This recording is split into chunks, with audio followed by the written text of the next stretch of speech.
Well, good morning and thank you very much for joining us. I am Oyalowo.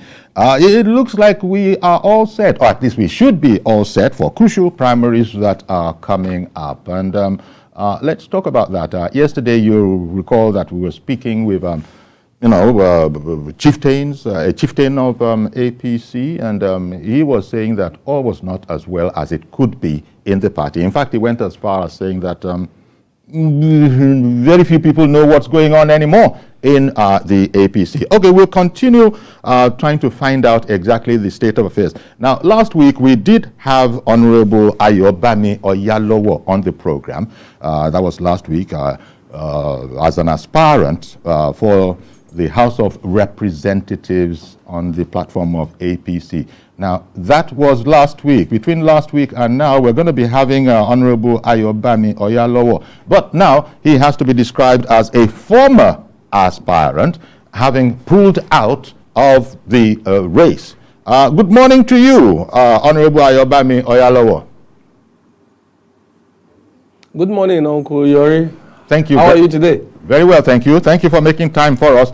Now, you got to explain that part. Last week, I introduced you as the aspirant. You were telling us all about your aspiration, and all things connected. But today, you are sitting there as a former aspirant. You withdrew, and why did you withdraw?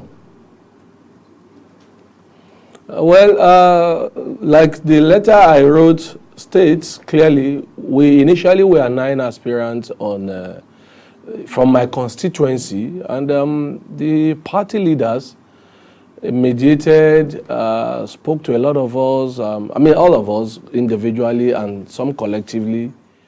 So we were advised, we were spoken to, and I listened to the advice. I told the party line, and I decided to step down my aspiration for the person they wanted to run on the platform of the APC.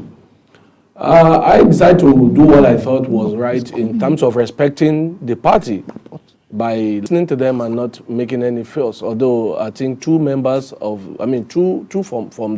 aspirants from my constituency have gotten very angry. One is the incumbent. He has written to leave the APC. The other one has left the APC too. So, yeah, people react differently. For me, I just felt, like I said on your program last week, it's a service that we want to serve the people.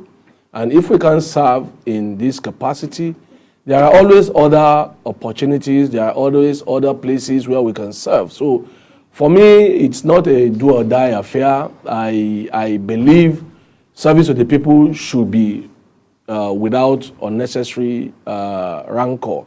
So just to quickly refresh our memories, Honorable, just to quickly refresh our memories, what was the federal constituency that you were interested in? I was to represent the Ogbomoso North, Ogbomoso South, and the Orire Federal constituency in Oyo State. And then, if I understand, that's within the Oyo North Senatorial District. I get you. And if I understand what you're saying to me, you've been prevailed upon to adopt a consensus candidate? Well, not necessarily. I have told the party lines. I think one or two people might still want to contest, but we already know who is going to win, in the sense that there was an agreement and they gave reasons.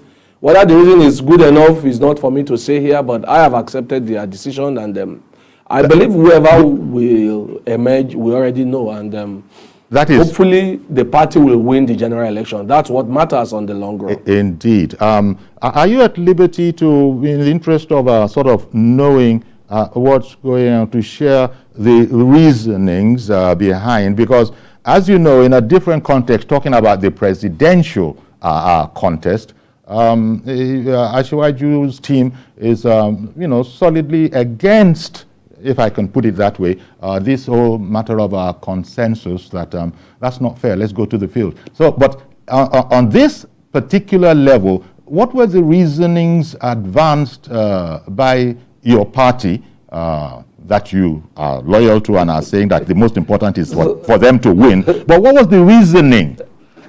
Oh, Uncle Yori, you want to put me in trouble. I will not answer your questions. The reasons they gave of it were private. They were so yes, I accepted some of it. I didn't see the sense in some, but on the long run, they are the party leaders, and I always believe I'm a Yoruba young man. We have hierarchy in our culture. If the leaders or the elders say something, sometimes you accept not because you think it's the best, but you believe that the elders knows best. However, putting that to the context of the Asiwaju election, Asiwaju is probably the oldest contestant in the presidential election. The presidential primary of the APC. So if we are going to have any reason to have a consensus, if we are going to have any reason for people to step down, then they should all step down for Asiwaju. If that's all if that's what the party wants. However, if not, then let us have a proper primaries for the presidential election, because look, we can do anything and get away with it in some of the other elections, but the presidential election is key, is too important for us to mess with. Therefore, for many people who support Asiwaju, including myself, the man has every right to say what he has said, which is, let us go to the field. Look, if that man lost on the field, if he loses on the field on Sunday, it will be acceptable. He should not be forced to do any kind of consensus if he doesn't want to do it. And I completely support him. For several reasons, he doesn't want, and I completely accept his reasons. Therefore, for the presidential election to be well fought, because right now we are looking at not just the PDP. Remember yesterday, one of the frontline aspirants just left the PDP. That is, and then you also remember that if former Governor Rabi Musa Kwankwaso has left the PDP. So we're having a very strong front force this time around.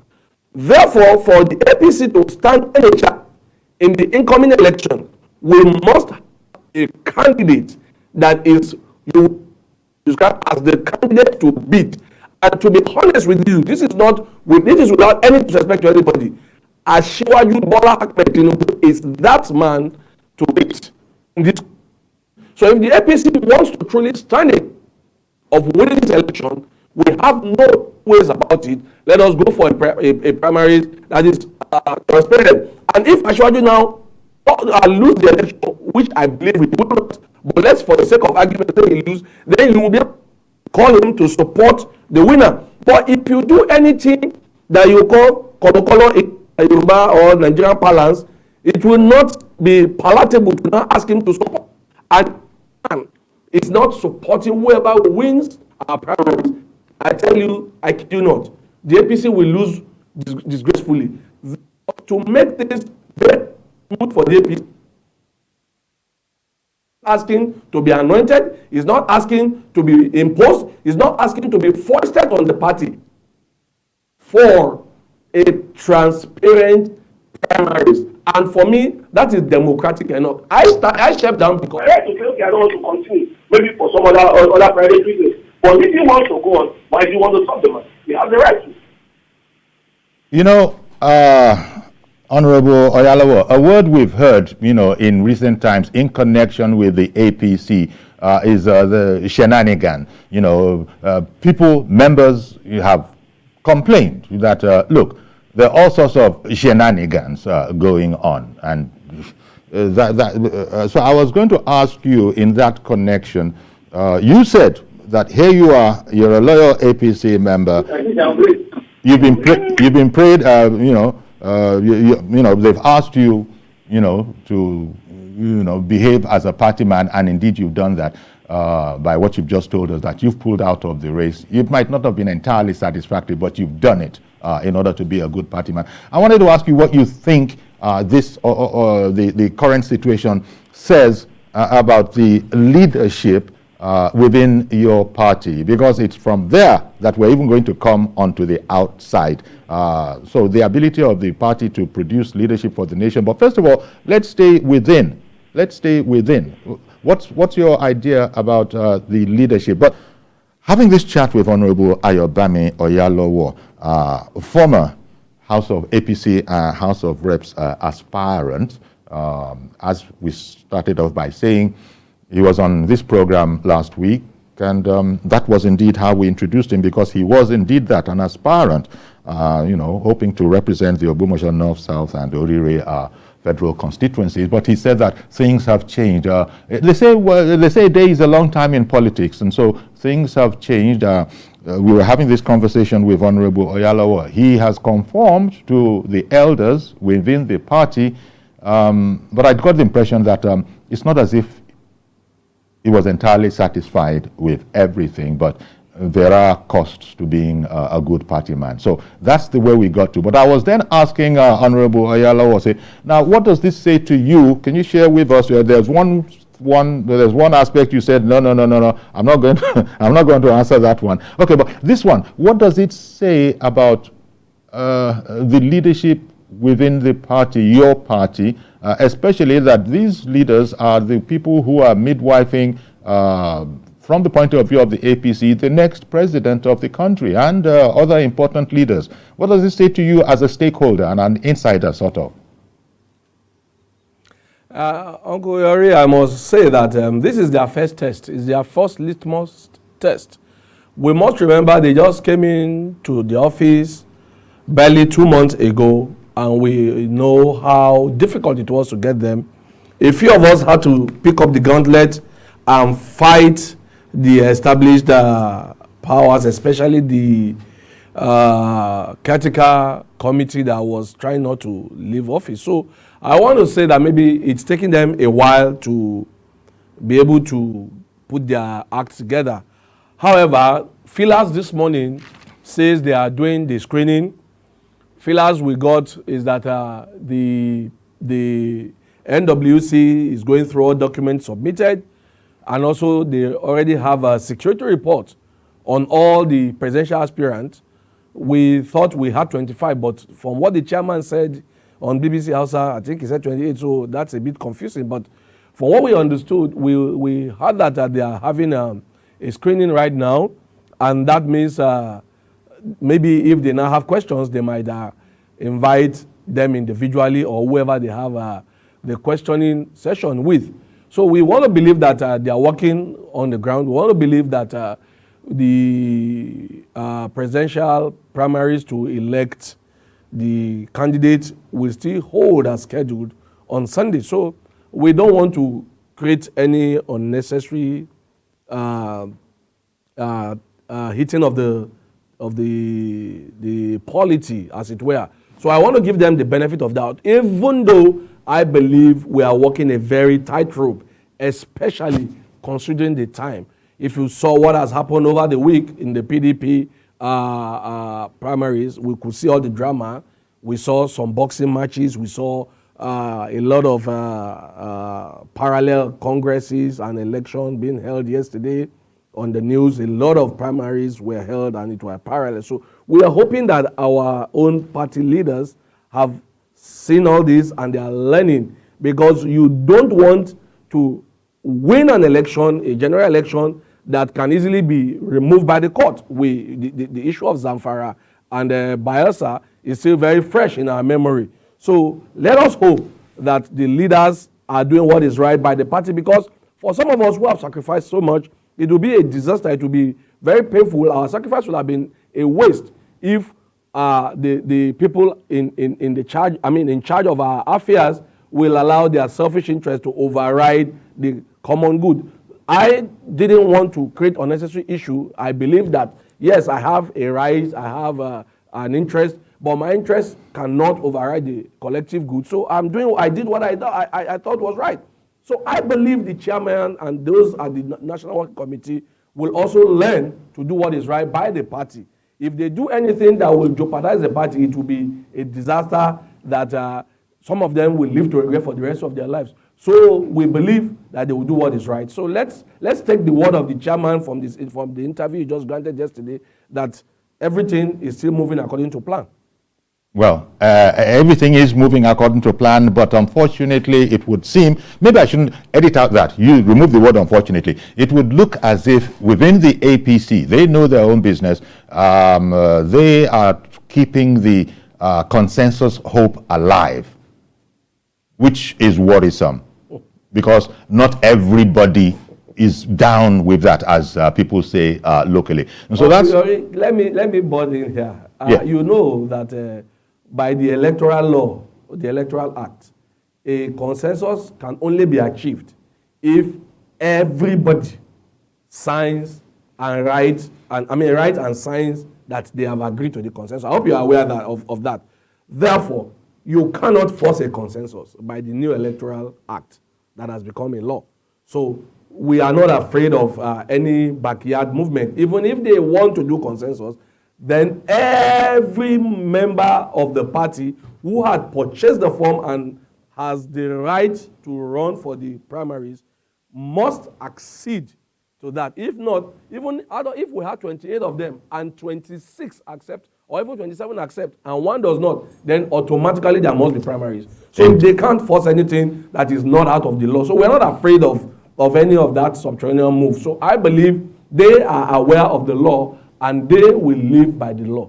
Else, we will be walking a tightrope and we'll be inviting the bear to come in and eat where it did not sow. So clearly, we think their senses are intact. We believe that. Excellent. Especially, as you say, there is the law that people have to work with, and you've just explained it, paraphrasing the law. But that's where the word shenanigans come in. What cannot be done straightforwardly, of course, if indeed the feelings are strong enough. But you've explained that, look, that would be, I like the way you put it, it's a high-wire tightrope. People have to be very, very careful. But what does this say from your point of view, your perspective of being an insider? You see the lie of the ground a lot better. What does this say about the perception of the public out there about your party? Because everybody is close, especially the APC members we talk with, they're close to their party. But what does this say to the outsider, and does it matter about the goings-on in APC? No. Like I said, while I said we are walking a tightrope, we are still walking within the law. There is a number of days allowed by INEC. We've not crossed into the wrong date. So no matter how we want to perceive it, we believe the law is being followed.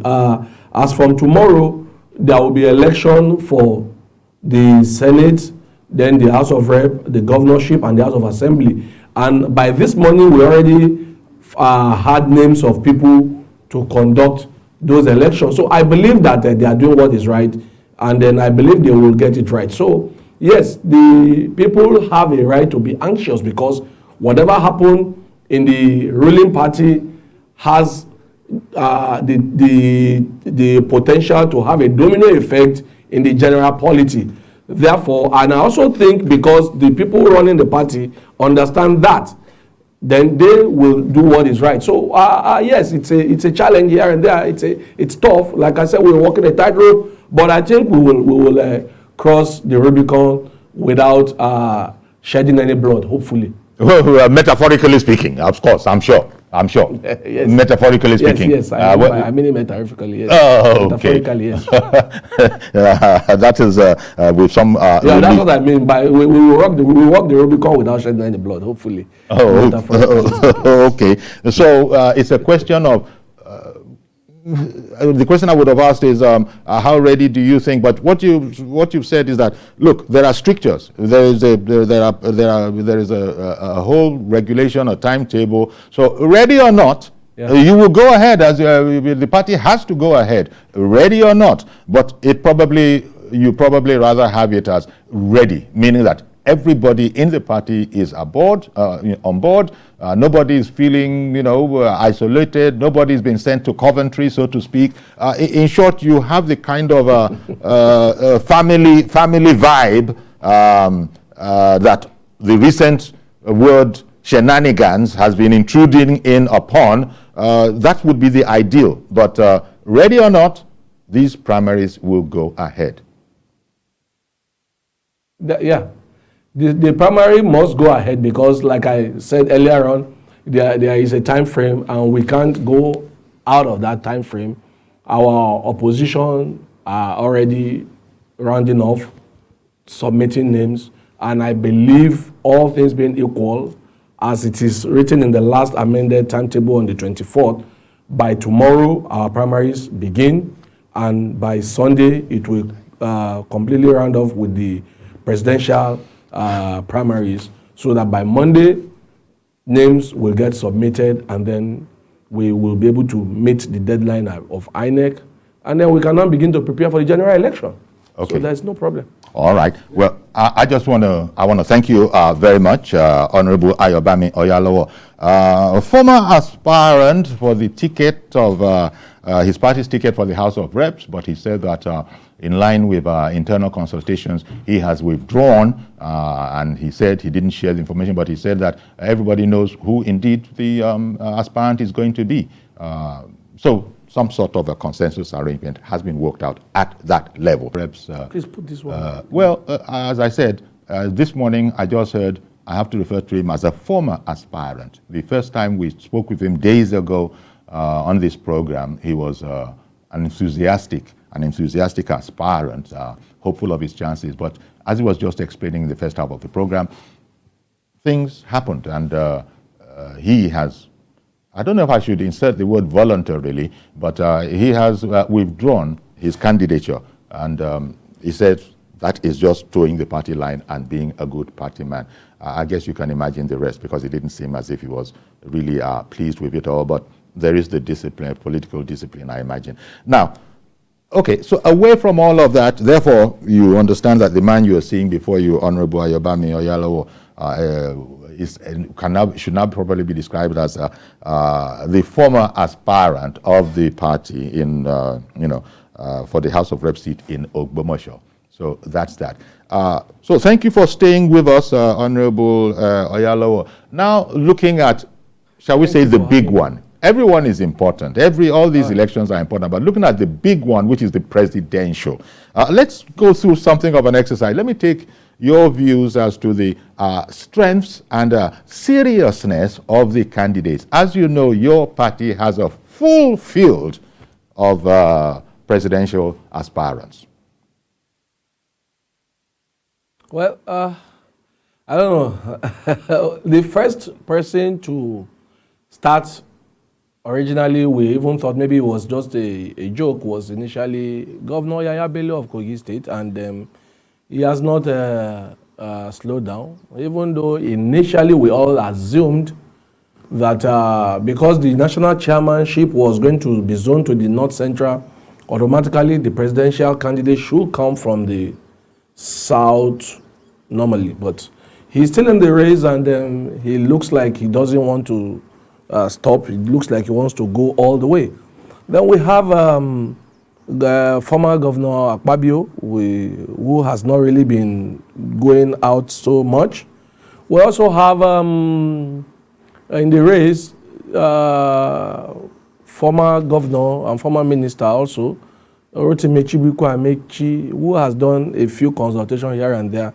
But the two front runners, really, we also have the governor of Ekiti, current governor of Ekiti, who is also consulting, but not as widely as the two leading aspirants, which happens to be the current and the sitting vice president of the Federal Republic of Nigeria, Professor Yemi Osinbajo, SAN, who, as at yesterday, said he has completed a tour of all the 36 states. That is some serious work there. So he's putting in the works.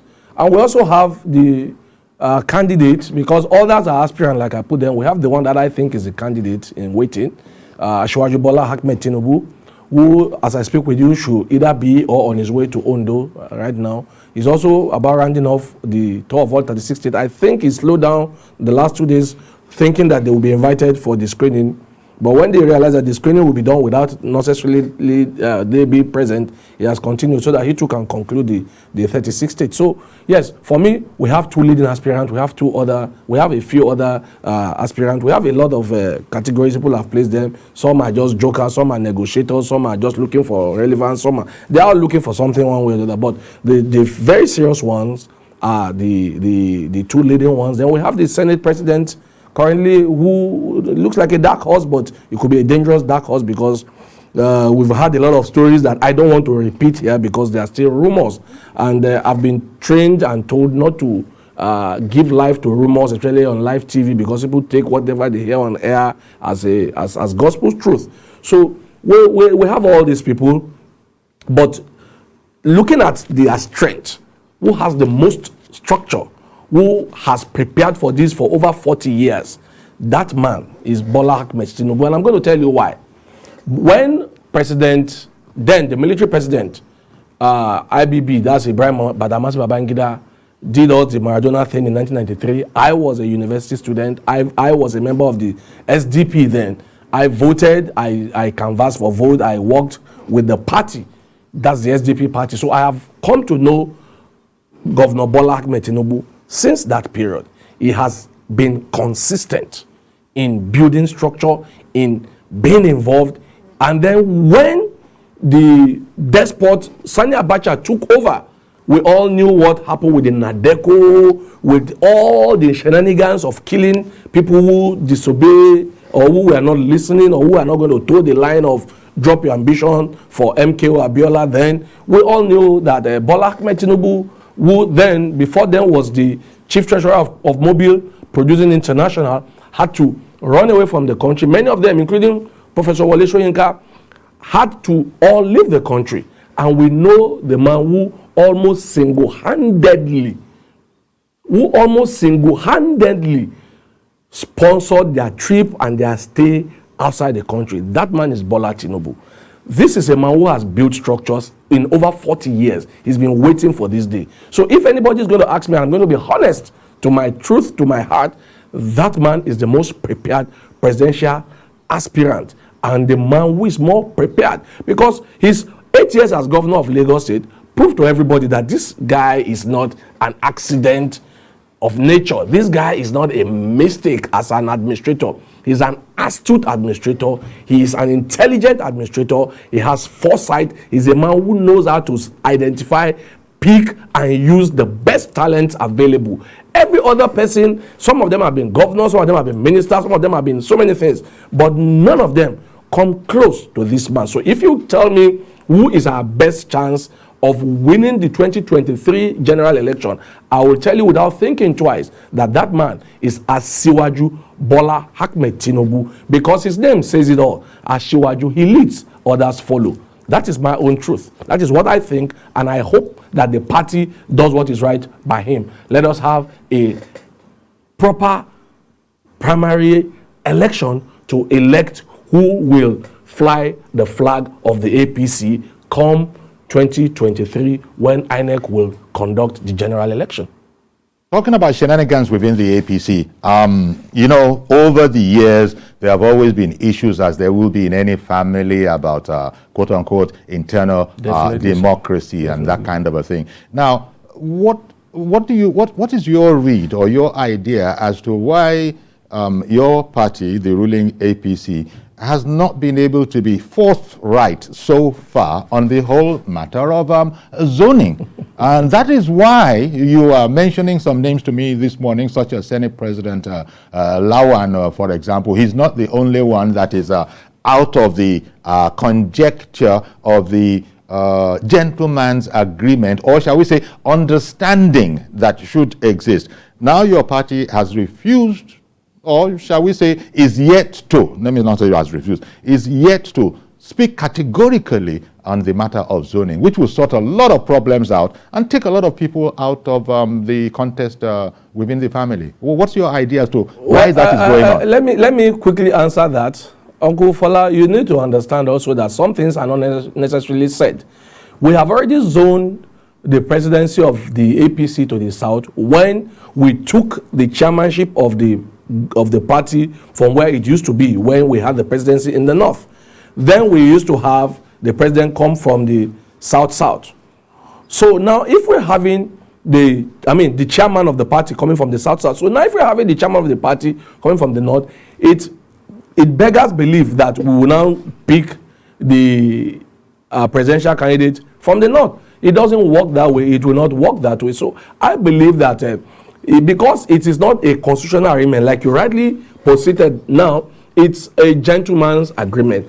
And if you also listen to our chairman yesterday, he said something. He said we will talk about this zoning thing after we have concluded the screening. So I want to believe that they are working on it. I want to believe that at the right time it will be said. So, you know, sometimes it's a joker thing. Let me use a football analysis. You know, sometimes a coach wants to play a team that he sees as maybe an obstacle or a direct rival. He will tell you, oh, his best player. He will tell you, oh, he has injury. He will tell you, oh, he might not make it. He will tell you, oh, maybe we'll just wait for late fitness test. And we all know that late fitness test means the guy is likely going to play. But in order to discombobulate his opponent, he says, oh, this guy is not feeling well. He got a knock in our last game. So, yes, maybe the APC is playing that kind of a game of not letting all the cat out of the bag. I don't want to sit here and condemn the chairman because I believe at the age of 76, he has seen it all. I believe he has experience. I believe he's an elder indeed. He's not an Agbaya elder like the Yoruba would say. He's a proper Agbalagba elder. So I think he's just being wise by holding some things close to his chest. Okay. I believe he will do what is right. He cannot be from the north and then also say we'll have our candidate from the north. I think everybody is just trying to play their game. Some of these people bought the bought the form so that they can negotiate for something else. So there's no fear at all. There's no fear about that. Well, at this time, for real, once again, I got to thank you, Honorable Ayobami Oyalowo. We're going to have to leave it there. And thank you for offering the much that you did offer. And there were some that you said, that's entirely strictly for family. I appreciate that. Thank you very much for your time again. Thank you, sir. All right, then. Thank you so much, sir. Our pleasure.